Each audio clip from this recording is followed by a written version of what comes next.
नमस्कार दोस्तों, मैं हूं विष्णु पांडे और आज आपके लिए लेकर आया हूं भाषा हिंदी का प्रैक्टिस सेट का भाग 4।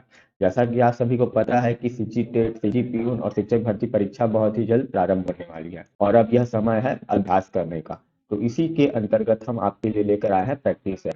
देखिए, आप किसी परीक्षा की बात कीजिए, जो हिंदी भाषा है वह सभी परीक्षाओं के लिए बहुत ही महत्वपूर्ण विषय है। तो यदि आप सीजी पीयून, सीजी टेट या शिक्षक भर्ती परीक्षा की तैयारी कर रहे हैं तो यह वीडियो उन सभी परीक्षाओं को ध्यान में रखते हुए डिजाइन किया गया है। तो यह आप सभी के लिए बहुत ही महत्वपूर्ण होगा। इसमें हमने ऐसे प्रश्नों का चयन किया है जो कि पिछली परीक्षाओं में बार बार पूछे गए हैं। तो आज का वीडियो बहुत ही महत्वपूर्ण होने वाला है, तो इसे ध्यान से देखेंगे और समझेंगे। चलिए, हमारा पहला प्रश्न है, ज्ञ का निर्माण हुआ है। देखिए, जो ज्ञ वर्ण है इसका निर्माण किन वर्णों के मेल से हुआ है? तो देखिए, इसका सही उत्तर हो जाएगा डी, ज और य। देखिए, 4 प्रकार के संयुक्त वर्ण होते हैं जिनके बारे में हम लोगों ने बात किया हुआ है। मैं फिर से बता देता हूँ वो 4 प्रकार के कौन कौन से संयुक्त वर्ण है। तो याद रखिए, छ, त्र, ज्ञ और श्र। देखिए, जो छ है वो स्वर रहित क और र से मिलकर बना हुआ है।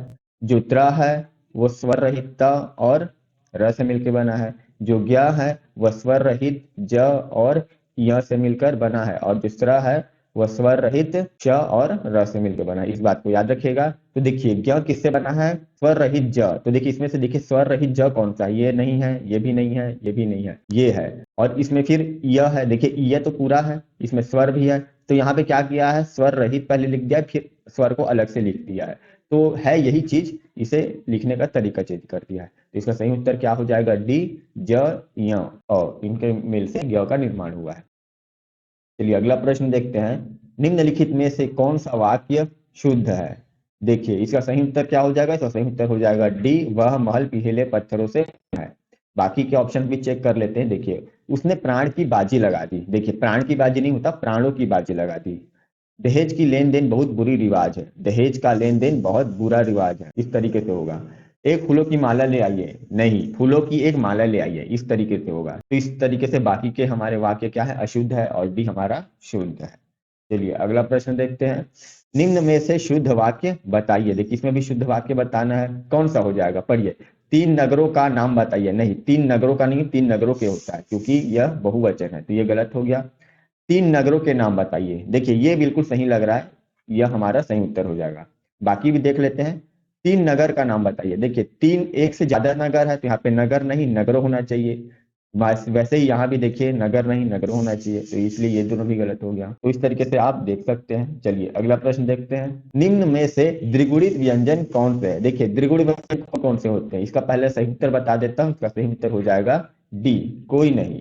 देखिए, द्विगुण व्यंजन याद रखिएगा, ये जो ड है और जो ढक्कन वाला ढ है, इन दोनों में जब बिंदी लगा देते हैं तो यह द्विगुण व्यंजन बन जाता है। इसे ड़ पढ़ते हैं और इसे ढ़ पढ़ते हैं। इन दोनों को ही हम क्या बोलते हैं? द्विगुण व्यंजन बोलते हैं।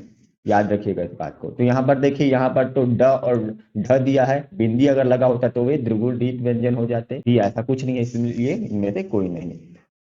दोस्तों, आप लोगों के लिए आवश्यक सूचना, हमारे सीजीपीएससी ड्रीम एकेडमी के द्वारा टेस्ट सीरीज का आयोजन किया गया है, जो कि 5 सितंबर से प्रारंभ हो चुका है। यदि आप सीजीपीएससी प्यून या सीजी टेट भर्ती परीक्षा की तैयारी कर रहे हैं तो यह टेस्ट आप लोगों के लिए बहुत ही महत्वपूर्ण होने वाला है। क्यों? क्योंकि यह पूरी तरीके से आयोग के पैटर्न पर आधारित है। मतलब जिस तरीके से परीक्षा में प्रश्न पूछे जाएंगे, बिल्कुल उसी तरीके से प्रश्न आप लोगों को इस टेस्ट सीरीज में मिलेंगे। इसका शुल्क मात्र 149 रुपए है। तो यदि आप अपनी परीक्षा की तैयारी को बेहतर बनाना चाहते हैं तो आप इस टेस्ट सीरीज को जरूर ज्वाइन कीजिए। क्योंकि टेस्ट दिलाने से क्या होता है? टेस्ट दिलाने से ही हमें पता चलता है कि हमारी जो तैयारी है वो कितनी है, हमें कितने मेहनत करने का भी और जरूरत है, और हमारा कितना तैयारी हो चुका है, ये चीज का हमें आकलन सही सही मिल जाता है। तो हमें टेस्ट तो दिलाना ही चाहिए, चाहे आप कोई भी टेस्ट दिलाए। तो हमारे एकेडमी के द्वारा भी यह टेस्ट सीरीज लॉन्च किया गया है, तो आप चाहें तो इसे ज्वाइन कर सकते हैं। इन दोनों नंबर्स में से किसी भी नंबर के कॉल या मैसेज करके आप इसके बारे में अधिक जानकारी प्राप्त कर सकते हैं। तो चलिए दोस्तों, हम देखते हैं अपना अगला प्रश्न। देखिए, अगला प्रश्न है, वर्षा शब्द का उचित बहुवचन चुनिए। तो इसका सही उत्तर क्या होगा? सी हो जाएगा, वर्षा। देखिए, वर्षा का कोई बहुवचन नहीं होता, वर्षा को वर्षा ही बोलते हैं। जैसे मान लीजिए कि वर्षा कैसे होता है? कोई एक पानी तो नहीं गिरता, बहुत सारा पानी मिलता है, उसे वर्षा ही कहते हैं। और मान लीजिए बहुत तेज वर्षा हो रही है, तो फिर उसे कैसे बोलते हैं? उसे या तो ऐसे बोलते हैं कि भारी वर्षा हो रही है, या बहुत तेज वर्षा हो रही है, इस तरीके से बोलते हैं। तेज वर्षा हो रही है, ऐसा तो नहीं बोलते कि वर्षाएं हो रही है, या वर्षाव हो रहा था, या वर्षा गण बरस रही थी, ऐसा तो नहीं बोलते। ठीक है, तो इस बात को ध्यान रखिएगा, वर्षा का बहुवचन भी वर्षा ही होगा। चलिए अगला प्रश्न, स्पर्श वर्ण कितने होते हैं? तो देखिए याद रखिएगा, स्पर्श वर्ण की संख्या कितनी है? तो 25 है। इसका सही उत्तर हो जाएगा सी, 25। देखिए कौन कौन से स्पर्श व्यंजन है याद रखेंगे, तो क ख ग घ ड़, च छ ज झ य, ट ठ ड ढ ड़, थ थ द ध न, प फ ब भ म। ये जो हमारे पांचों वर्ग हैं, ये पांचों वर्ग के पांचों वर्ण हमारे पांच पंच कितने होंगे? 25 वर्ण। ये सारे के सारे हमारे स्पर्श व्यंजन कहलाते हैं, इस बात को आप ध्यान रखिएगा। चलिए अगला प्रश्न देखते हैं, निम्नलिखित शब्दों में से एक शब्द पुल्लिंग है, उसे चुनिए। देखिए ये जो चार शब्द दिए हुए हैं, इनमें से कोई एक शब्द है जो कि पुल्लिंग है, बाकी के तीन क्या है? बाकी के तीन स्त्रीलिंग है। तो हमें वो पुल्लिंग वाला बताना है कि कौन सा है। तो इसका सही उत्तर है ए, बुढ़ापा। देखिए जब हमें बोलना होता है हम किस तरीके से बोलते हैं? हम बोलते हैं कि बुढ़ापा आ गया। ऐसे तो नहीं बोलते कि बुढ़ापा आ गई, बुढ़ापा आ गया, या बुढ़ापा आ रहा है, या बुढ़ापा जाता ही नहीं, इस तरीके से बोलते हैं। तो ये क्या है? ये पुल्लिंग शब्द है। जड़ता को कैसे बोलते हैं? फलाने चीज में जड़ता आ गई, गई बोलते हैं। घटना, एक घटना घटित हुई, या ऐसी घटना घटी, घटा नहीं बोलते, घटी। दया, मैंने उसे देखा और मुझे उस पर दया आ गई, दया आ गया नहीं, दया आ गई। ठीक है, तो ये तीनों के तीनों हमारे क्या है? ये तीनों हमारे स्त्रीलिंग शब्द हैं, और बुढ़ापा हमारा पुल्लिंग शब्द है, इस बात को याद रखिएगा। चलिए अगला प्रश्न, स्त्रीत्व शब्द में कौन सी संज्ञा है? तो देखिए इसका सही उत्तर क्या हो जाएगा? सी, भाववाचक संज्ञा। देखिए यहाँ पे आपको भ्रमित नहीं होना है। अगर बोला होता कि स्त्री कौन सी संज्ञा है, तो स्त्री शब्द में क्या कौन सी संज्ञा है? तो स्त्री क्या है? जाति है। तो अगर वो स्त्री पूछता तो जातिवाचक संज्ञा आता, लेकिन यहाँ पे स्त्रीत्व बोला है, स्त्री नहीं, स्त्रीत्व। तो स्त्री क्या है? जातिवाचक संज्ञा। जबकि जो स्त्रीत्व है ये एक स्त्री के भावों का बोध करा रहा है। तो स्त्रीत्व क्या है? भाव है, इस बात को याद रखिएगा। अगला प्रश्न, भाववाचक संज्ञा बनाइए। लड़का, लड़का क्या है? एक संज्ञा है, एक जातिवाचक संज्ञा। अब हमें इसका भाववाचक बनाना है, जैसे स्त्री का स्त्रीत्व, तो लड़के का क्या हो जाएगा? लड़के का हो जाएगा लड़कपन। तो इसका सही उत्तर हो जाएगा सी, लड़कपन। अगला प्रश्न देखते हैं, संकोच शब्द का निर्माण किससे हुआ है? तो देखिए संकोच क्या है? तो हमें पता है संकोच एक क्रिया है, संकोच करना क्रिया होता है। क्या वो विशेषण है? नहीं। क्या वो कोई अवयव है? नहीं। क्या ये किसी प्रकार की संज्ञा है? नहीं है। संकोच क्या है? हमारा क्रिया है, इस बात को भी याद रखेंगे। जिसके हृदय में दया ना हो उसे क्या कहते हैं? तो उसे कहते हैं निर्दयी। कहते हैं ना कि इसके तो हृदय में दया ही नहीं है, एकदम निर्दयी आदमी है। ठीक है, तो क्या बोलते हैं? दया नहीं होता जिसके हृदय में, उसे निर्दयी बोलते हैं, इस बात को याद रखिएगा। चलिए अगला प्रश्न देखते हैं, निम्नलिखित शब्दों में अकर्मक क्रिया बताइए। ठीक है, तो देखिए रोहन आता है, सीता स्वेटर बुनती है। देखिए सीता बुनती है, क्या बुनती है? स्वेटर बुनती है, इसमें तो कर्म है, तो ये सकर्मक है। वह दिन भर खाता रहा दिन भर, इसमें भी देखिए ये भी सकर्मक है। तो ये सभी तो नहीं होगा, रोहन है वो क्या है? ये अकर्मक है। अकर्मक क्रिया बताइए। तो रोहन आता है, लेकिन कहाँ आता है, कैसे आता है, नहीं पता, तो ये अकर्मक हो गया। चलिए अगला प्रश्न देखते हैं, वीणा पाणी कौन सा समास है? देखिए इसका सही उत्तर क्या हो जाएगा? इसका सही उत्तर हो जाएगा सी, बहुब्रीहि समास। हमें पता है बहुब्रीहि समास क्या होता है। बहुब्रीहि समास मतलब जिसके दोनों पद क्या होते हैं? अप्रधान होते हैं। याद रखिएगा, जिसके दोनों पद अप्रधान होते हैं। ये प्रश्न हमने अपने कम्युनिटी पोस्ट पे पूछा था, ज्यादातर लोगों ने इसका उत्तर गलत ही बताया।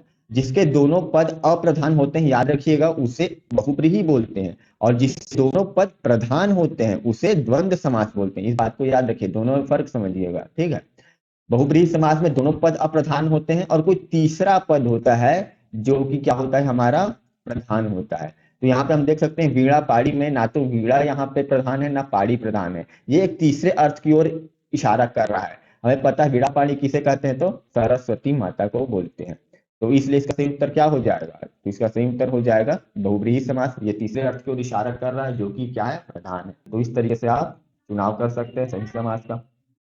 अगला प्रश्न देखते हैं, भाषा शब्द की उत्पत्ति किस धातु से हुई है? तो इसका सही उत्तर हो जाएगा सी, भाष। देखिए धातु क्या होता है? धातु याद रखिएगा वो मूल शब्द जिससे क्रिया का निर्माण होता है। जैसे कि पट, पट धातु से पढ़ना क्रिया बना है। लिख धातु से क्या बना है? लिखना।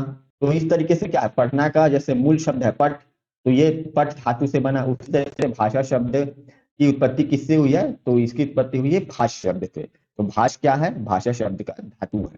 चलिए अगला प्रश्न देख लेते हैं, तरुण का विपरीतार्थक शब्द बताइए। विपरीतार्थक मतलब विलोम शब्द। तो देखिए तरुण का अर्थ क्या होता है? तरुण का अर्थ होता है जवान, तो इसका उल्टा क्या हो जाएगा? ये हो जाएगा वृद्ध। तो इसका सही उत्तर हो जाएगा बी, वृद्ध। अगला प्रश्न, महर्षि का समास विग्रह क्या होगा? देखिए महर्षि का हमने संधि क्षेत्र कई बार देखा है। अब इसका समास विग्रह क्या हो जाएगा? तो याद रखिएगा कर्मधारय समास। कैसे होगा? तो इसका समास विग्रह करके देखते हैं। तो महर्षि का मतलब क्या हो रहा है? महान ऋषि। वह ऋषि जो क्या है? महान है। तो देखिए यहाँ पे क्या हो रहा है? ऋषि की विशेषता बताई जा रही है कि ऋषि कैसा है? महान है। तो जहाँ पे हम विशेषण और विशेष्य का संबंध होता है वहां पे कर्मधारय समास होता है। अगला प्रश्न, यदि नीचे के होठ पूरी तरीके से काट दिए जाए तो किस ध्वनि के उच्चारण में कठिनाई होगी? तो देखिए इसका सही उत्तर हो जाएगा ब। कैसा? तो देखिए आप इन सभी वर्णों को बोलकर देखिए, ल, ल, ख, घ, ब। देखिए ब ही एक ऐसा वर्ण है जिसे बोलने के लिए हमारे दोनों होठों का स्पर्श होना जरूरी है। यहाँ पे हम देख रहे हैं ब बोलते समय दोनों होठ स्पर्श हो रहा है, तो अगर हम होठ ही काट देंगे तो स्पर्श किसके साथ होगा? नीचे का होठ काट दिए, ऊपर का होठ किसी से स्पर्श नहीं होगा, तो ब शब्द का हम उच्चारण नहीं कर पाएंगे। इसलिए इसका सही उत्तर क्या हो जाएगा? ब। अगला प्रश्न, विशेषण और विशेष्य से संबंध किस समास से है? तो देखिए अभी अभी हमने बताया प्रश्न नंबर 16 में कि कर्मधारय समास में विशेषण और विशेष्य का संबंध होता है। इसका सही उत्तर क्या हो गया? बी, कर्मधारय समास। अगला प्रश्न, जिन व्यंजनों के उच्चारण में दोनों ओष्ठों द्वारा श्वास का अवरोध होता है वे क्या कहलाते हैं? तो देखिए यहाँ पे सीधे सीधे पता चल रहा है कि ओष्ठ के द्वारा, तो इसका सही उत्तर हो जाएगा ओष्ठ व्यंजन। ठीक है, क्योंकि होठों का इस्तेमाल हो रहा है तो वहां पे ओष्ठ व्यंजन हो जाएगा। चलिए अगला प्रश्न देखते हैं। कर्मधारय समास नहीं है तो देखिए महात्मा मतलब महान आत्मा, विशेषण विशेष्य का संबंध है तो ये कर्मधारय समास है। महाराज, महान राजा, यहाँ पे भी कर्मधारय समास है। तिरंगा, तीन रंगों का समूह, देखिए ये क्या है? ये यहाँ पे कर्मधारय समास नहीं है, यहाँ पे विशेषता नहीं बता जाए, इसके सही उत्तर हो जाएगा तिरंगा। देखिए तिरंगा का अब समास क्या होगा? तो देखिए तिरंगा का समास यहाँ पे हो जाएगा, इसका पहला शब्द जो है वो संख्यावाची है तो इसलिए यह हो जाएगा हमारा द्विगु समास। और कभी कभी लोग इसे बहुब्रीहि समास भी समझते हैं। क्यों? क्योंकि तिरंगा एक तीसरे अर्थ की ओर भी इंगित कर रहा है। किसकी ओर इंगित कर रहा है? भारत के झंडे की ओर। ठीक है, तो जो भारत का झंडा होता है उसे भी हम तिरंगा कहते हैं। तो इसका सही उत्तर क्या हो जाएगा? कभी अगर आपसे पूछ दिया तो अगर वहां पे ऑप्शन में द्विगु समास दिया होगा, बहुब्रीहि समास नहीं दिया होगा तो हम द्विगु में लगाएंगे, और अगर बहुब्रीहि समास दिया होगा तो आप बहुब्रीहि में लगाएंगे। ठीक है, कई बार क्या होता है कि इस तरीके के जो प्रश्न है उन्हें आयोग विलोपित भी कर देता है। तो ठीक है, बाकी यहाँ पे तो तिरंगा क्या है? कर्मधारय समास नहीं है। कुपुत्र, कुपुत्र भी क्या है? कर्मधारय समास है। पुत्र कैसा है? कुपुत्र। यहाँ पे तो दोस्तों आज के लिए इतना ही। इन सभी प्रश्नों में से आपको कितने प्रश्नों के उत्तर मालूम थे कमेंट करके बताइए, और कौन कौन से प्रश्न आपको सबसे ज्यादा अच्छे लगे। ठीक है, तो ये भी कमेंट करके जरूर बताइए। इसके अलावा अगर आप इस चैनल पर पहली बार आए हैं तो आप इस चैनल को सब्सक्राइब जरूर कर लीजिए, क्योंकि इस तरीके के वीडियोस हम लेकर आते रहते हैं। और बेल आइकन पे भी जरूर क्लिक कीजिएगा, तभी आपको नोटिफिकेशन मिल पाएगा जब हम वीडियो अपलोड करेंगे। अगर आपको यह वीडियो बहुत ही अच्छा लगा तो आप इसे लाइक कर सकते हैं। जब आप वीडियो को लाइक करते हैं तो हमें पता चलता है कि आपको पसंद आ रहा है, और हमें भी मोटिवेशन मिलता है कि हाँ लोगों को वीडियो पसंद आ रहा है और हम आगे और वीडियोस बनाने के लिए उत्साहित होते हैं। इसके अलावा आप इस वीडियो को अगर चाहे तो अपने दोस्तों को शेयर कर सकते हैं, जिस तरीके से आप पढ़ाई कर रहे हैं बाकी लोग भी थोड़ा पढ़ाई कर सकें। तो ठीक है दोस्तों, अब हम मिलते हैं अपने अगले वीडियो में कुछ नए अभ्यास के प्रश्नों के साथ। तब तक के लिए पढ़ते रहिए, सीखते रहिए। धन्यवाद।